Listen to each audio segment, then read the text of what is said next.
Good afternoon, सत श्री अकाल, जय श्री राम। कैसे हैं आप लोग? जल्दी जल्दी सभी बच्चे आ जाएं, समय हो गया है।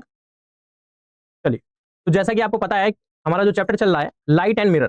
ओके, और लाइट के बारे में मैंने आपको सारी चीजें जो है कल की क्लास में एक्सप्लेन कर दी थी, और मिरर के बारे में भी, मिरर की जो उपयोगिता है, कौन कौन से मिरर होते हैं, इसके बारे में भी कल की क्लास में बातें हो गई थी।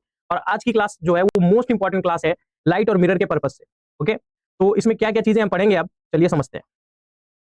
चैप्टर का क्या नाम है? Light and mirror. और आज की जो क्लास है वो इस चैप्टर की सेकेंड क्लास है। ओके, चलिए, तो ये वीडियो देखने के बाद एक बार इसकी पहली क्लास जो बच्चे नए होंगे वो जरूर देख लेना, ताकि चीजें आपको और कंफर्म हो जाए, सही से समझ में आए। चलिए, तो आज हम पढ़ने जा रहे हैं इमेज फॉर्मेशन, यानी प्रतिबिंब किस प्रकार से बनेगा अगर हम वस्तु को अलग अलग परिस्थितियों में रखें। ओके, चलिए, तो सबसे पहले ये चीज हम समझेंगे अवतल दर्पण के लिए। ओके, तो हेडिंग हो जाएगा हमारा, हेडिंग हमारा हो जाएगा अवतल दर्पण, अवतल दर्पण में प्रतिबिंब की, प्रतिबिंब की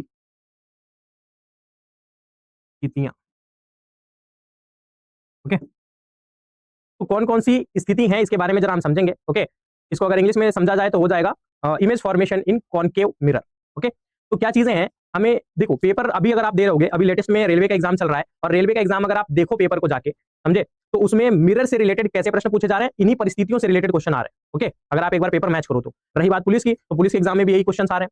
समझे, पेपर को कठिन बनाने की कोशिश की जा रही है, लेकिन कठिन हम बनाएंगे तो बनाएंगे कैसे भाई? सिलेबस के अंदर ही तो चीजें देंगे, तो हम क्यों ना सिलेबस ही बहुत ही डिटेल में पढ़ लेते हैं, अच्छे से पढ़ लेते हैं, ताकि हमारी सारी चीजें जो है वो क्लियर हो जाए। चलिए देखा जाए, तो सबसे पहले तीन कंडीशन समझेंगे हम। ये तीन कंडीशन कौन से हैं ऐसे, जो अगर हमें आ जाए तो हम सारी परिस्थितियों को आसानी से क्रिएट कर सकते हैं, बना सकते हैं।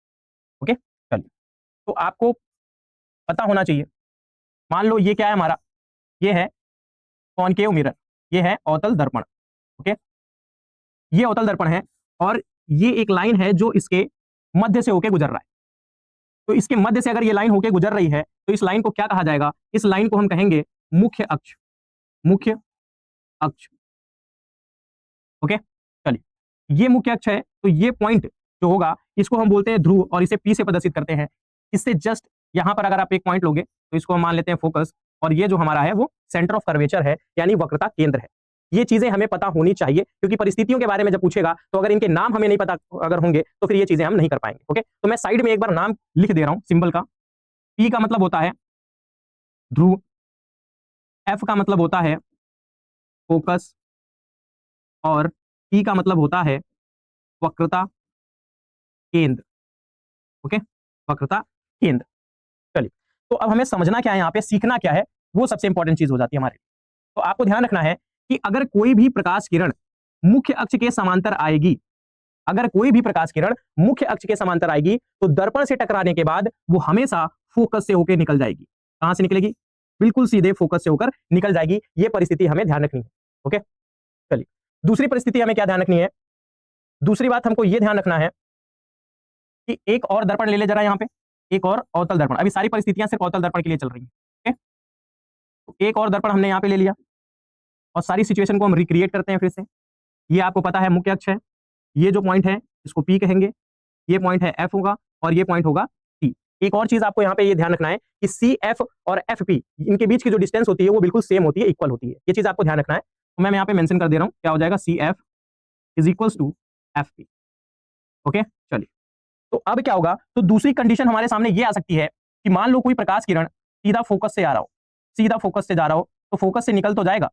ओके, लेकिन जैसे ही ये दर्पण से टकराएगा तो तुरंत मुख्य अक्ष के समांतर हो जाएगा। क्या हो जाएगा? दर्पण से टकराने के बाद तुरंत ही मुख्य अक्ष के समांतर हो जाता है। ये क्लियर हुआ? ये हो गई हमारी सेकंड कंडीशन। अब आते हैं तीसरी कंडीशन पे। देखो, जो पहली कंडीशन है वो क्या थी कि अगर समांतर आएगा मुख्य अक्ष के तो दर्पण से टकराने के बाद फोकस से जाएगा, और ये वाली जो कंडीशन है वो ये कह रही है कि अगर फोकस से जाएगा तो टकराने के बाद मुख्य अक्ष के समांतर हो जाएगा। इतनी चीजें हमें क्लियर हो गई। चलिए, अब आगे बढ़ते हैं। अगला जो कंडीशन है, ये तो हो गया सेकंड कंडीशन। ओके, सेकंड, अब थर्ड कंडीशन और लास्ट कंडीशन, जिसके द्वारा हम क्या बना पाएंगे? अपनी जो प्रतिबिंब की स्थितियां हैं वो बहुत ही आसानी से सीख पाएंगे। ओके, और इससे रिलेटेड क्वेश्चन अगर पेपर में आ गया तो आप कभी भी नहीं भूलोगे। समझे? चलिए, तो ये आपको पता होना चाहिए क्या हो गया वापस, ये है मुख्य अक्ष, और ये हमारा पी होगा, और ये पॉइंट है फोकस, और ये है सेंटर ऑफ कर्वेचर। ओके, अब तीसरा पॉइंट क्या कहता है? तीसरा पॉइंट ये कहता है, इसको थोड़ा ऊपर बना ले रहा हूं नहीं तो पॉइंट में डिस्टर्बेंस होगा। ये हो गया F, ओके। अब मान लो तीसरा कंडीशन ये कहता है कि अगर कोई प्रकाश किरण वक्रता केंद्र से होकर दर्पण की ओर जाएगा, अगर कोई भी प्रकाश किरण वक्रता केंद्र से होकर दर्पण की ओर जाता है तो दर्पण से टकराने के बाद उसी लाइन पर सेम वापस हो जाता है।